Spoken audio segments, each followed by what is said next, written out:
வணக்கம். நான் தான் தினசரி படத்துடைய இயக்குனர் சங்கர். முதல்ல அவங்க எல்லாருக்கும் வந்ததுக்கு ரொம்ப ரொம்ப நன்றி சொல்லிக்கிறேன்.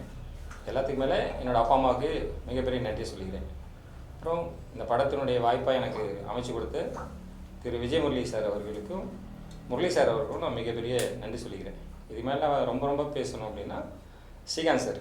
நான் அவர் கூட ஒரு 6 வருஷமாக ட்ராவல் ஆகிட்டுருக்கேன். இந்த கதைக்காக ஒரு கிட்டத்தட்ட ஒரு 6 வருஷமாக என் கூட ட்ராவல் ஆகி இந்த கதையை இப்போ பண்ணி முடிச்சிருக்கோம். அப்புறம் நடித்த ஆர்டிஸ்ட் எல்லாருமே M S Bhaskar sir, Premji sir, Vinodhini ma'am, Chaams, Radharavi sir, Chandini madam, மற்ற எல்லோரும், முக்கியமாக இந்த படத்தினுடைய கதாநாயகியான சிந்தியா மேம், இவங்க எல்லாருக்கும் நான் ரொம்ப நன்றி சொல்லிக்கிறேன். இந்த படத்தை நான் மட்டும்தான் அந்த படத்தை புதுசு. இது எல்லாத்தோட முக்கியம் என்னுடைய தந்தையாக நான் நினைக்கிறது, இன்னொரு தந்தையாக நினைக்கிறது, என்னை எப்பயுமே கூடவே இருக்கிறதா நினைக்கிறேன் என்னுடைய இளையராஜா. என்னுடைய 2016 ஒரு படம் ஆரம்பித்தேன், அம்மாயின்னு ஒரு படம். அந்த படத்துக்கு அவங்க தான் இசை. இந்த ஏதோ சந்தர்ப்ப சூழ்நிலையால் அது படம் என்னன்னால கட்டிட்டு படப்படியாக போச்சு. இந்த படத்துக்கு அவங்க தான் இசையமைச்சிருக்காங்க.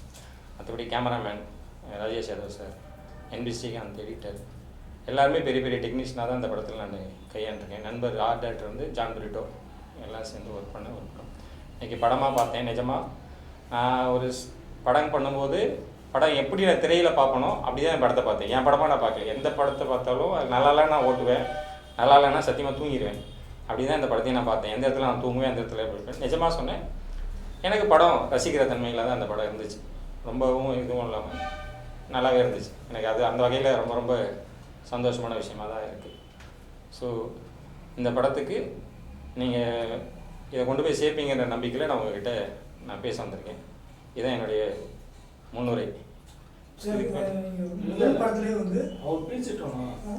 அவ்வளோ இதான் என்னோட முன்னுரை. இதுக்கு மேலே நீங்கள் என்ன கேட்குறீங்களோ நீங்கள் கேளுங்க.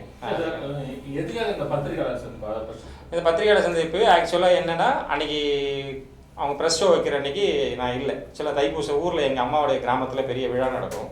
ஸோ அன்றைக்கி எங்கள் பரம்பரை மொத்த குடும்பமும் வருவாங்க. எங்கள் மாமா எல்லாருமே வருவாங்க. ஸோ அன்றைக்கி சூழ்நிலை போக வேண்டியது கட்டாயது. திங்கள் செவ்வாய் புதன்கிழமை மாலை தான் நான் வந்தேன். ஸோ அதனால் உங்களுக்கு இயக்குனர் யார் ஹீரோயினுக்கும் இயக்குனருக்கும் ஏதாவது பிரச்சனை அப்படிங்கிறதா அப்படிலாம் எதுவும் இல்லை. ஸோ அந்த சூழ்நிலையால் நான் அந்த கடந்து போக வேண்டிய சூழ்நிலை இருந்ததுனால அதனால எனக்கு வர முடியல. அதனால் இன்றைக்கி உங்களுக்கு எல்லாருக்கும் இயக்குனர் யாருன்னு தெரியணும் இல்லையா? ஸோ அதனால் நான் இந்த ப்ரெஸ் மீட்டை வச்சுருக்கேன். நான் ஏன்னா ப்ராப்ளமா சார் படத்தில் எந்த பிரச்சனையும் இல்லைங்க. அதெல்லாம் படமாக எனக்கு எந்த பிரச்சனையும் இல்லை. ஒரு சில பொருளாதார காரணங்களால் ஒரு ஒரு கட்டத்துக்கு மேலே என்னால் எடுக்க முடியல, அதான் உண்மை. ஸோ ஒரு குறுகிய வட்டம் ஒரு விஷயத்துக்குள்ளே நீங்கள் கன்சைன் பண்ண வேண்டிய சூழல் இருந்துச்சே தவிர மற்றபடி வேறு எந்த பிரச்சனையும் இல்லை. நான் 35 நாள் கேட்டிருந்தேன். மொத்தமாக சேர்த்து அவங்க இந்த 3 அங்கே போட்டு அந்த சாங் கூட சேர்த்து 28 நாள் அந்த படம் முடிச்சிருக்கு. அதான் நிஜம். இப்போ ஹீரோயினுக்கும் உங்களுக்கும் நான் என்ன சார் பிரச்சனைன்னு எதுவும் இல்லை சார். என்னன்னா எப்படி சொல்கிறது, இந்த கதை முழுக்க முழுக்க நாயகனுக்கும் அப்பாவுக்கும் நீங்கள் படம் பார்த்தீங்கன்னா தெரியும். ஒரு தந்தை ஒரு மகன், இதான் ஒரு கதை. சேம் இருப்பதை கொண்டு சிறப்புடன் வாழணும்னு நினைக்கிற அப்பா. இவர் வந்து இன்றைய காலகட்டத்தில் இருப்பது பத்தாது, கொஞ்சம் கூட வேலை செய்கிற நல்லா இருந்தால் போதும்னு நினைக்கக்கூடிய ஒரு கேரக்டர். ஸோ அந்த கான்ட்ராஸ்டில் வரும்போது மற்ற ஆர்டிஸ்ட் எல்லாமே சப்போர்ட்டிங் ஆர்டிஸ்டாக தான் உங்களுக்கு தென்படுவாங்க. ஏன்னா கதைக்கு யார் நாயகன், அதுக்கு கூட இருக்கிறது வந்து அப்பா பிள்ளைக்கு தான். இங்கே வந்து வில்லன் எதுவும் கிடையாது. வில்லனுங்கிறது தன்னுடைய கேரக்டர் மட்டும் தான் அந்த வில்லனை தவிர்த்து இந்த கதைக்கு வில்லனிசம்னு எதுவுமே கிடையாது.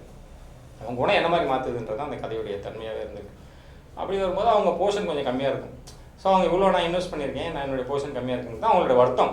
அதில் எந்த விதமான நான் ஒளி மொழிவு இல்லாமல் சொல்லிட்டேன். இதான் அவங்களுடைய வருத்தமே தவிர்த்து இல்லை வேறு ஒன்றும். அவங்க போன பேட்டியில் கூட சொல்லிப்பேன், அந்த படத்தில் I will be lesser, next படம் பண்ணும்போது ஐ வில் டூ மோச் மோர், நிறையா இருக்க மாதிரி பண்ணுவேன்னு உங்களுக்கு பேட்டியிலே சொல்லியிருப்பாங்க. நிறைய படம் நிறைய பேட்டிகள். ஸோ அது அந்த சூழ்நிலை தான் சில இது வந்து எப்பவுமே கதைக்கு ஏற்ற மாதிரி தானே சார் ஹீரோயின் வர்றது பொறுத்தலாம். அது எப்படி அவங்க அந்த வார்த்தை கேட்கும்போது நீங்கள் அமைதியாக வரணுங்க? அப்படி இல்லை, அமைதியாக இருக்கிறேன் அப்படின்றது கிடையாது. ஒரு சில இடங்களில் நம்ம ஒரே வசனம் தான் சொல்லுவேன்.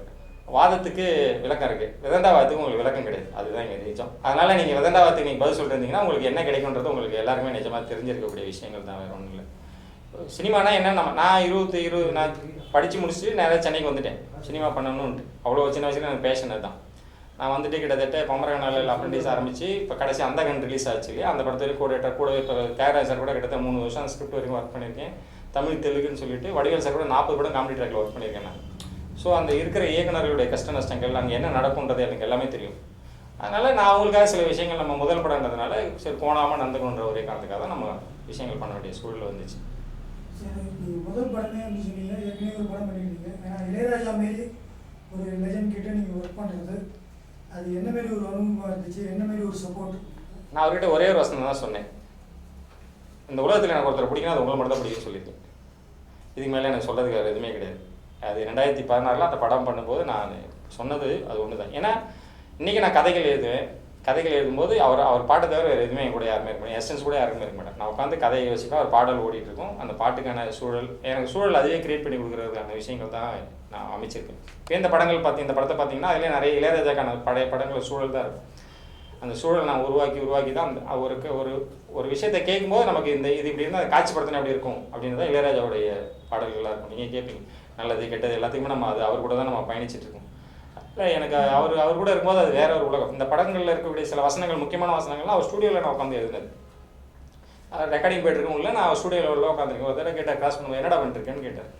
வசனம் எழுதிட்டு இருக்கேன் பாண்ணேன், சரின்ட்டு போயிட்டாங்க. இந்த மாதிரியான ஒரு எனக்கு அவர் கூட இருக்கும்போது எப்படி சொல்கிறது, ஒரு சன்னிதானத்துக்குள்ள இருந்தால் எப்படி இருக்கும், அதுதான் ஒரு விஷயமா நான் பார்க்கேன். சார் இப்போ இருக்கிற ஜென்ரேஷனுக்கு நிறைய மியூசிக் டைரக்டர் இருக்காங்க, அவர் கூட ஏன் ஒர்க் பண்ணணும்? ஆனால் இந்த படம் வந்து இப்போது ஸ்ரீகாந்த் சார்லாம் வச்சு பண்ணுறாங்க, அது எப்படி? எனக்கு வந்து எப்படி சொல்லுதுங்க, நான் ஸ்கூல் டேஸில் நான் ரஹ்மானுடைய ஃபேன். ஒரு மெச்சூர் ஒரு கடை தாண்டும்போது, ஸ்கூல் தாண்டி வரும்போது, வேறு படிப்பு வரும்போது இளையராஜா கேட்கும்போது உங்களுக்கு வேற ஒரு பரிணாமத்தில் கொடுக்குது. ஒரு இசை துள்ளல் அது வேற வேற விஷயங்கள் கொடுக்குது. இல்லை என்னால் ஆடியன்ஸ்க்கு ஏற்ற மாதிரி என்னால் அவர்கிட்ட மியூசிக் நீங்கள் இன்னைக்கு இவ்வளோ சொல்கிறீங்க. மாடல் ஆஃப் சென்னைன்னு ஒரு ஆல்பம் நீங்கள் பார்த்துருப்பீங்க. அதில் மற்ற 4 இசையமைப்பாளர்கள் இருந்தாங்க.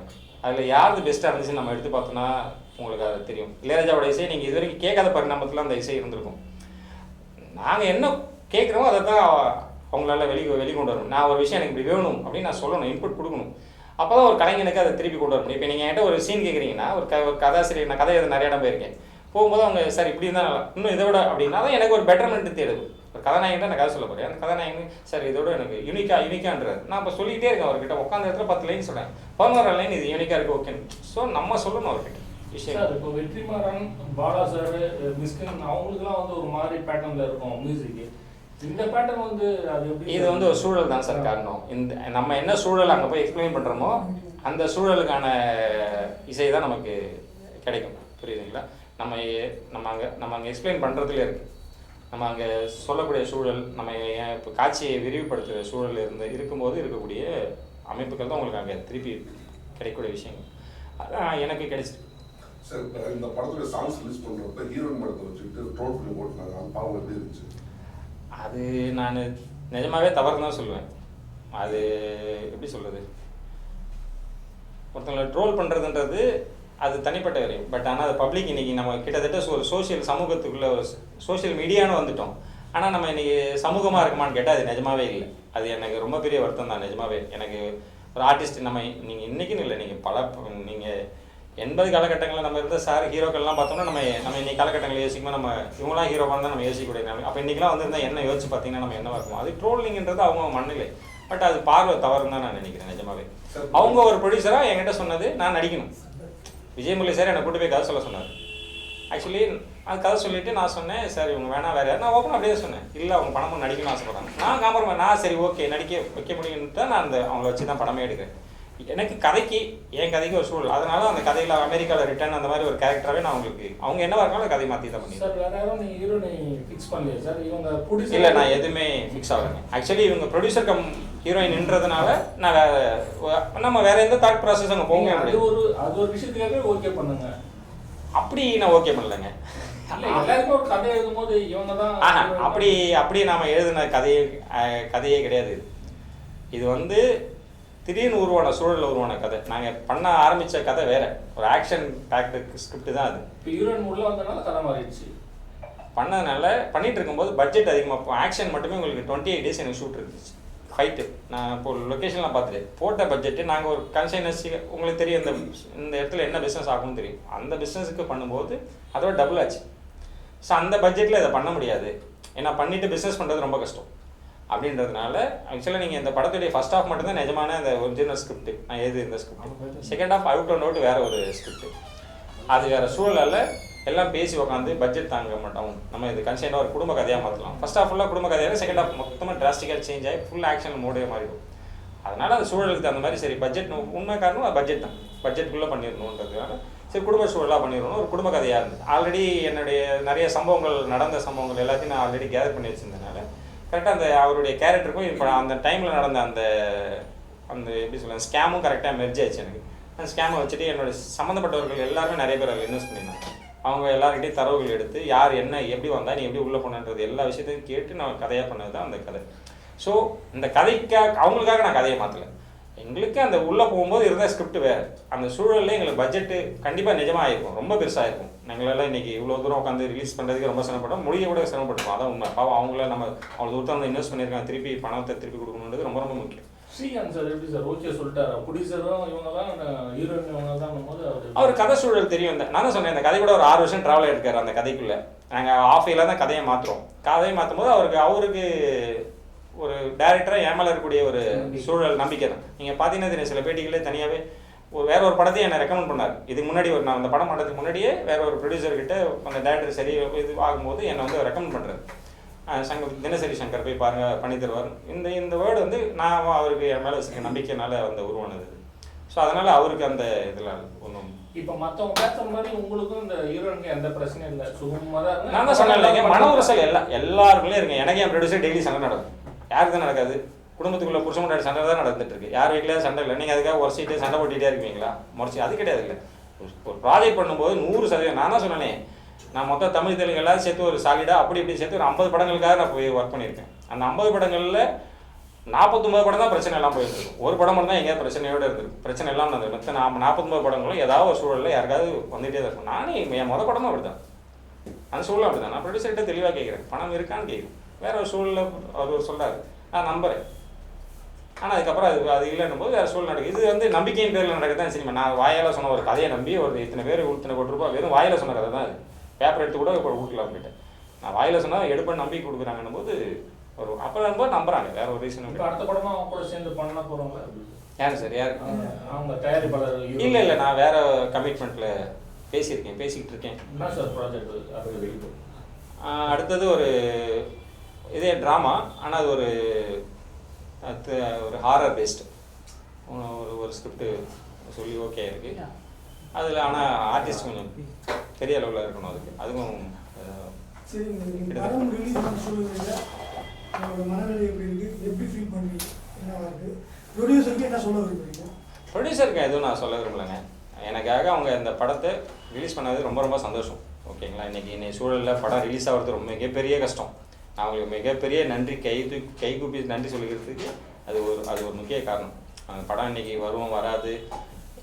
இன்ஃபேக்ட் என் ஊர் சொந்த ஊர் பாண்டிச்சேரி. என் பாண்டிச்சேரியில் ரிலீஸ் ஆகல படம். எங்கள் அம்மா போய் நான் சிதம்பரம் என் தம்பி எங்கே இருக்கேன்னு பார்த்துட்டு சிதம்பரத்துக்கு காரில் கூட்டு போய் காமிக்கிறேன். இல்லை சென்னைக்கே வரேன். சென்னையில் நைட் ஷோ மாயாஜாலில் இருக்குது, இவ்வளோதெல்லாம் வந்து போகிறதுக்கு பார்ப்போம் அப்படின்னு சொல்லிட்டு நான் சொல்லியிருக்கேன். ஆனால் எனக்கு படம் ரிலீஸ் பண்ணதுலையோ இது ஆயிடுச்சே, இது பிஸ்னஸ் ஆகலையே, வச்சுருந்துட்டு பிஸ்னஸ் ஆகிற வரைக்கும் வச்சுருப்போம்னு நினைக்காம அவங்க சூழலை புரிஞ்சுக்கிட்டு ரிலீஸ் பண்ணதுக்கு அவங்கள மிக மிக மிக மிக நன்றி சொல்லிக்கிறேன். நான் அவங்க மேலே எனக்கு எந்த விதமான வருத்தம்லாம் எதுவும் கிடையாது. நிஜமாக எனக்கு ஒரு ப்ரொடியூசராக எனக்கு வந்து ஒரு கதையை கேட்டு ஓகே பண்ணி படம் கொடுத்துருக்காங்க. நான் அவங்கள அந்த உரசல் இருந்துகிட்டே தான் இருந்துகிட்டு இருக்கும். பட் அதுக்காக நான் அவங்கள இது பண்ணுறது அதெல்லாம் இல்லை. அதான் ஒன்று. Subscribe to Vulcan Television.